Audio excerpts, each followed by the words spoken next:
चाहे कितना ही अभागा मनुष्य हो, सुबह 3 बजे से 6 बजे उठकर ब्रह्म मुहूर्त में कर दो यह काम।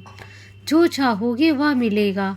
एक समय की बात है, माता पार्वती ने भगवान शिव से पूछा, स्वामी, मैंने देखा है कि चाहे कितना ही अभागा मनुष्य हो, अगर वह सुबह के समय ब्रह्म मुहूर्त में उठता है तो वह बहुत सुखी रहता है। ऐसा क्यों है? मुझे ब्रह्म मुहूर्त का रहस्य बताइए। तब भगवान शिव ने कहा, हे देवी, मैं आपको इस प्रश्न का उत्तर एक कथा के माध्यम से बताऊंगा। कृपया आप इस कथा को ध्यानपूर्वक सुनना, और जो भी मनुष्य इस कथा को पूरा सुनेगा वह कभी भी इस अवसर को अपने हाथ से जाने नहीं देगा। ब्रह्म मुहूर्त का रहस्य जानकर पूरा जीवन बदल जाएगा। भगवान शिव कथा को सुनाना प्रारंभ करते हैं और माता पार्वती से कहते हैं, बहुत समय पहले की बात है, काशी में दीनू नाम का एक लड़का रहता था। वह लड़का बहुत ही अच्छा था, लेकिन एक गलत आदत थी, वह देर तक सोता रहता था। सुबह उसे जगाने के लिए घर वाले कई प्रयास करते थे, परंतु वह रोजाना सुबह देर तक उठता था। वह लड़का कभी भी 9 से पहले नहीं उठता था। जब वह बालक था तब परिवार वालों ने सोचा कि जब यह बड़ा हो जाएगा तो इसकी आदत में सुधार हो जाएगी। परंतु वह लड़का जैसे जैसे बड़ा होता गया, उसकी यह आदत और भी ज़्यादा गहरी होती चली गई। दुनिया इधर से उधर हो सकती थी, लेकिन वह लड़का कभी भी जल्दी नहीं उठ पाता था। उसके पिता उसकी इस आदत से बहुत ज़्यादा परेशान रहने लगा था। उस लड़के को ढेरों नकारात्मक शक्तियों ने घेर लिया था। वह सभी को पलट कर जवाब देता था और दिन भर उदास रहता था। इसका असर उसके स्वास्थ्य पर भी पड़ रहा था। जब उस लड़के को यह पता लगा कि उसके सारे मित्र सफलता को प्राप्त कर चुके हैं, तब वह और भी ज़्यादा चिंतित हो गया और ईश्वर को कोसने लगा। वह बार बार यही कहता था कि मेरी किस्मत ही खराब है, परंतु उसके पिता अच्छी तरह से जानते थे कि उस लड़के के असफल होने के पीछे क्या कारण है। भगवान शिव ने कहा, हे देवी, फिर एक दिन की बात है, उसके पिता ने किसी सन्यासी के बारे में पता लगाया। उसने तुरंत अपने बेटे की समस्या को लेकर उस सन्यासी के पास जाने का निर्णय लिया। सन्यासी को बेटे की आदतों के बारे में बताया और सन्यासी ने कहा कि कल आप अपने बेटे को इस आश्रम में आने को कहिए। फिर उस लड़के का पिता अपने घर की ओर चला गया। उसे पता था कि अगर वह सीधे तरीके से अपने बेटे को सन्यासी के पास मिलने के लिए कहेगा तो वह कभी भी तैयार नहीं होगा वहाँ जाने के लिए। तो उसने अपने बेटे को अपने पास बुलाया और कहा, तुम्हारे सारे मित्र जीवन में सफलता प्राप्त कर चुके हैं, क्या तुम सफल नहीं होना चाहते हो? लड़के ने उत्तर दिया कि ज़रूर पिताजी, परंतु जब भी मैं अपने मित्रों से उनकी सफलता का रहस्य पूछता हूँ तो वह मुझे कभी कुछ बताते ही नहीं है। भगवान शिव ने कहा, हे देवी, फिर उसके पिता ने कहा कि मुझे यह रहस्य पता चल गया है कि वह सभी क्यों सफल होते जा रहे हैं। तब उस लड़के ने बड़ी उत्सुकता से पूछा, क्या पता चल गया है पिताजी? कृपया करके आप मुझे भी बताइए। उसके पिता ने कहा कि कल सुबह तुम्हें एक सन्यासी के आश्रम में जाकर उनसे मिलना होगा। यदि तुम वहाँ पर समय से पहुँच जाओगे तो वह सन्यासी तुम्हें ऐसा मंत्र बताएंगे जिससे तुम सफल हो जाओगे। परंतु एक समस्या है। लड़के ने कहा कि पिताजी, मैं कल पूरी रात जागता रहूँगा और सुबह सन्यासी से मिलकर आऊँगा। उसके पिता ने कहा कि ठीक है, तुम वहाँ जाकर उस सन्यासी की आज्ञा को मानना। पिता की बात सुनकर वो लड़का बहुत अधिक खुश हुआ। जीवन में पहली बार रात्रि में वो जागता हुआ उसी बारे में सुबह गुरु के पास जाने के लिए सोचता रहा, परंतु थोड़े ही समय में उसे नींद आ गई और वह सो गया। फिर अगली सुबह जब वह उठा तो उसे पता चला कि सन्यासी से मिलने का समय समाप्त हो चुका था। उसके पिता ने लड़के की तरफ देखा और कहा कि तुम जीवन में कभी सफल नहीं हो पाओगे, जाओ और जाकर सो जाओ। पिता की यह बात सुनकर उस लड़के को बहुत दुख हुआ। उसने मन ही मन स्वयं को चुनौती दी कि कल सुबह वो सन्यासी से मिलने अवश्य जाएगा।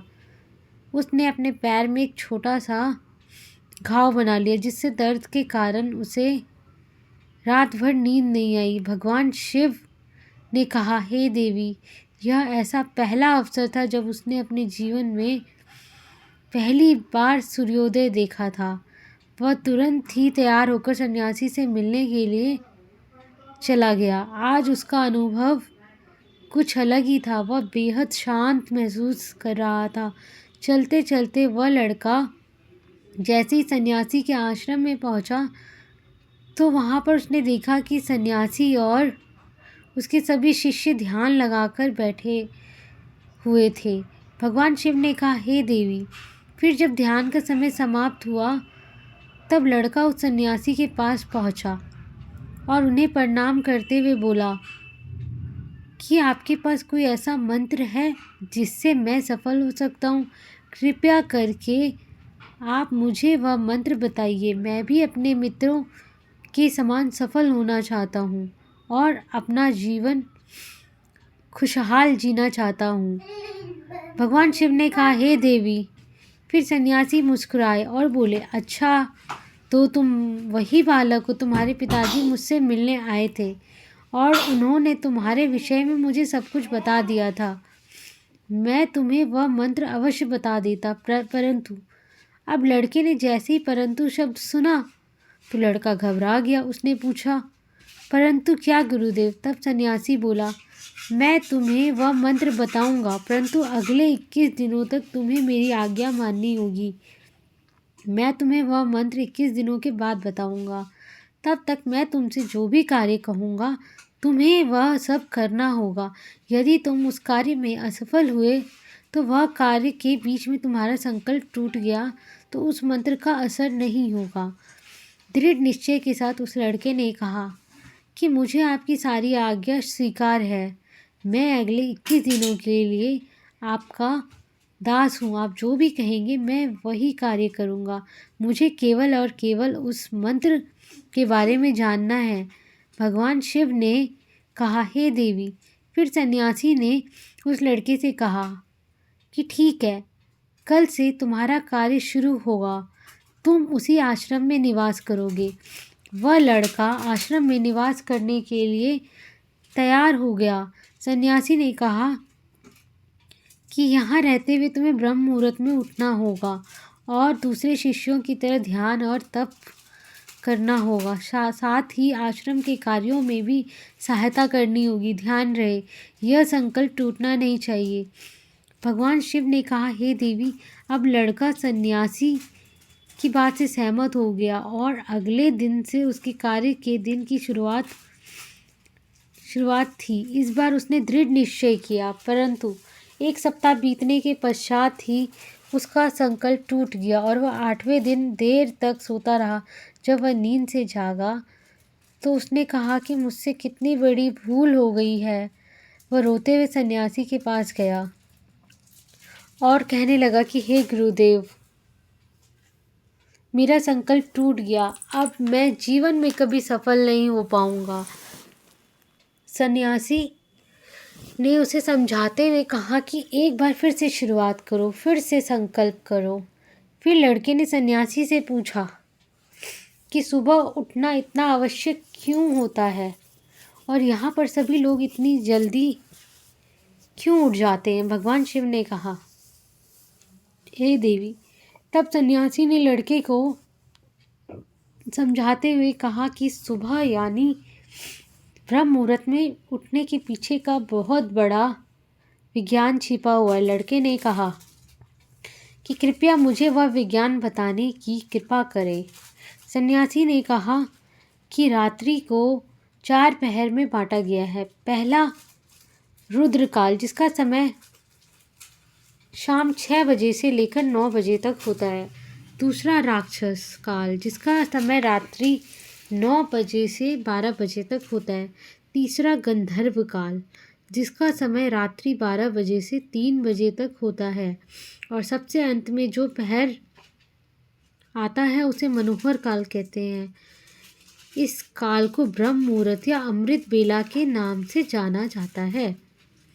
इसका समय भोर 3 बजे से सुबह 6 बजे का होता है।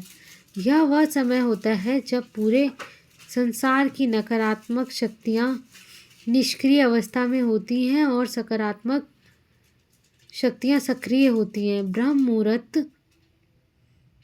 अर्थात देव मुहूर्त।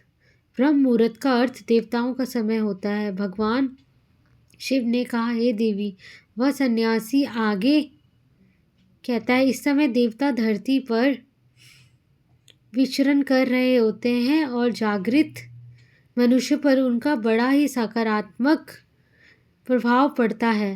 ब्रह्म मुहूर्त ऐसा समय है जिसमें मनुष्य का मस्तिष्क बिल्कुल खाली होता है, जिसमें किसी प्रकार के कोई विचार नहीं होते हैं।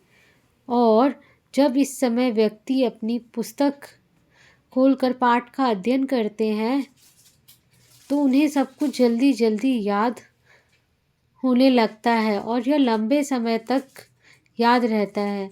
यह ऐसा समय है जिसमें हम ज्ञान को समझने का प्रयास करते हैं।